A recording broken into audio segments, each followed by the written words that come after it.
Hi, it's Grammy from Grammy and Grandpa Read, and today I have a book for you called Trouble with Friends, The Berenstain Bears and the Trouble with Friends by Stan and Jan Berenstain. Okay, I like this thing that is at the very beginning. It says, when making friends, the cub who is wise is the cub who learns to compromise. You think we're going to learn about compromising in this book today? Sister and brother bear, who lived with their mama and papa in the big tree house down a sunny dirt road deep in bear country, were not only sister and brother, they were playmates, and they got along pretty well most of the time. But brother was quite a lot older than sister, almost 2 years, and sometimes he wasn't much interested in the games she wanted to play, especially when sister got a little bossy, which she sometimes did. Now, she said one day as they came out of the treehouse with a big armload of dolls and stuffed animals, we're going to play tea party. You sit there and be Papa, and I'll sit here and be Mama. Ah, gee, sis, said brother, I'm too old to play tea party. What if Cousin Freddie or any of the guys saw me? I would never hear the end of it. Why don't you find someone your own age to play tea party with? Besides, I have a date to go skateboarding with Freddie, and off he zoomed, leaving sister all by her lonesome.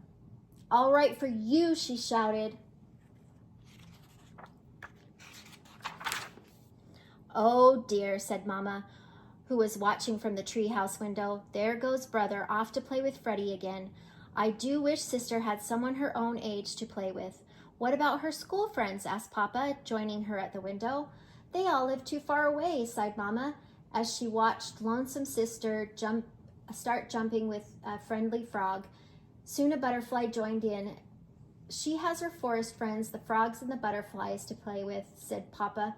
Frogs and butterflies are all very well, said Mama, but they're not the same as having a cub friend your own age. That's when Mama saw the moving truck out of the corner of her eye. Look, she said, a new family moving into the empty house down the road. It certainly would be nice if they had a cub sister's age. Sister saw the truck too, and the car following it. Somebody's moving into the empty treehouse, she said. I wonder if they have any cubs. And off she skipped down the road to investigate. The truck stopped at the empty house, and the moving bears began to unload it, and the car pulled in behind the truck, and the new family got out. There was a mama and a papa and a little girl cub about sister's age. Sister could hardly believe her good luck. Just what she needed, a little girl cub to jump rope, play tea parties and house and school, and have all kinds of cub fun with. She could hardly wait to say hello. She skipped over and introduced herself. Hi, I'm Sister Bear. I'm 6 years old. I live down the road. Hi, said the new cub. I'm Lizzie Bruin, and this is my papa and mama, Mr. and Mrs. Bruin. I'm 6 years old too. May I try your jump rope? I can do red hot pepper. And could she ever? Lizzie Bruin was the fastest rope jumper Sister had ever seen. I can jump to 1,000, said Sister. I can do 1,001, said Lizzie, returning the rope. 1,002, snapped Sister. 1,003, said Lizzie. Well, we'll just see about that. Let's have a jump off right here and now, said Sister. Let's not and say we did, said Lizzie. Say, isn't that playground over there? Last one there is a rotten egg, and off she ran, with Sister doing her best to catch up. Well, said Mama, who had been watching from the window, the new cub certainly is lively, little thing. She may be just what Sister needs. Sister and Lizzie had quite an afternoon. They climbed to the top of the jungle gym, rode the seesaw, and pushed each other on the swings. They played tag, laughed and giggled, rolled down the grassy bank, and picked wildflowers for their mamas. Why,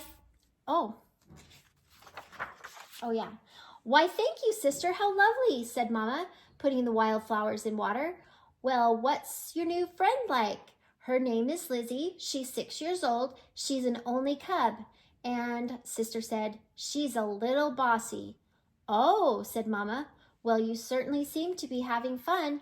Oh, yes, said Sister. I had a lot of fun. A little bossy and a little braggy. The next morning, bright and early, the phone rang. It was Sister's new friend, Lizzie. Want to come over and play school? Asked Lizzie. Okay, said Sister. Bring some of your dolls and stuffed animals, added Lizzie, because mine aren't unpacked yet. So Sister gathered up some of her favorite dolls and stuffed animals and headed over to the tree house down the road. Come on in here, called Lizzie from the garage. My Mama and Papa are still fixing up, putting away, so we're going to play in here. Who did you bring? My best doll and stuffed animals, said Sister, and this is my very special teddy. I've always slept with it every night since I was a baby. Lizzie had set the garage like a schoolroom. There were boxes for the pupils to sit on and another box for the teacher's desk, and there was even a chalkboard for blackboard and chalk for lessons. This is going to be fun, thought Sister Bear, as she began sitting her toys on the boxes, and when she heard the tapping sound, it was Lizzie tapping on the desk. She had a pretend pointer in her hand and a piece of chalk in the other.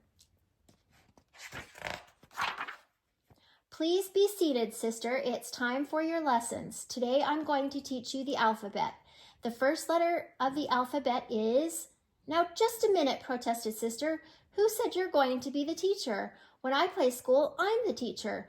And not only that, I already know my ABCs. Sister Bear, if you don't sit down this minute, I'm going to keep you after school, said Lizzie. Is that so? Shouted Sister. Well, if you don't give me the pointer, I'm going to keep you after school. That's when Sister grabbed the pointer. Soon they were rolling around on the floor, wrestling for the pointer, which broke in two. Now look what you did, shouted Lizzie. You broke my best pointer. I'm not going to play with you ever again, shouted Sister, gathering up her toys. I'm going to take my dolls and go home. Sister's mad and I'm glad, shouted Lizzie, as Sister marched out of the garage. Lizzie, Lizzie, in a tizzy, Sister shouted back. Back so soon? Asked Mama, when Sister returned, looking like a storm cloud. I'm never going to play with Lizzie Bruin again, shouted Sister. She's much too braggy and bossy. I don't need to play school or anything else. It's much better playing by yourself. When you play by yourself, you can do what you want and when you want without having to worry about Lizzie Bruin. That's true, said Mama in a quiet voice. Of course, there are some things that you really can't do very well by yourself. Like what? Said Sister. You'd have a pretty hard time pushing yourself on the swing, said Mama, and I'd like to see you ride the seesaw by yourself. Most games like hopscotch and jacks take at least two to play, and it certainly is nice to have someone to laugh and giggle with. Maybe so, said Sister, but Lizzie is much too braggy and bossy. Why does she have to be the teacher when we play school? It seems to me, said Mama, taking Sister on her lap, that Lizzie isn't the only cub that's braggy and bossy sometimes. And of course, there is one thing you can do much better by yourself. What's that, Mom? Be lonesome, said Mama quietly. And that's when somebody knocked on the door. It was Lizzie, and she was carrying Sister's teddy. When Sister looked at all her dolls and went home and she forgot her teddy, she said, and well, I knew it was her special favorite, and she slept with it since she was a baby, and I thought she might miss it. Why, thank you, Lizzie, said Mama. That was very thoughtful of you. Thank you very much, said Sister, hugging her teddy. And you can be the teacher if you want, said Lizzie. Or, said Sister, we can take turns being teacher. Terrific, said Lizzie. Great, said Sister, gathering up her dolls and stuffed animals. Last one back to your garage is a rotten egg. And off she scooted, laughing and giggling, with Lizzie scampering after her. Oh, that's a good story. I I know sometimes it's hard to get along with your friends, and you do have to compromise. Sometimes you have to take turns, like letting one be a teacher and then taking your turn next to be the teacher. I hope that you like this book. Please look for our Berenstain Bears playlist and see all your favorite stories about the Berenstain Bears, and be sure to subscribe to our channel.